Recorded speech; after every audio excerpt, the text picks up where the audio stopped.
Yan guys, grass fire. May bayawak pa naman dyan, tumatawid minsan dito.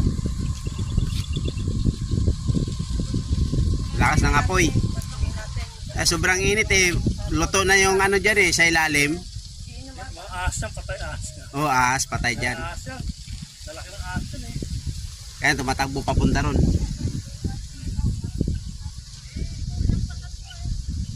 Yan guys, oh. Dito yan sa Kabuyaw guys, sa bukid. May bumbiro guys, isa lang, ayan oh.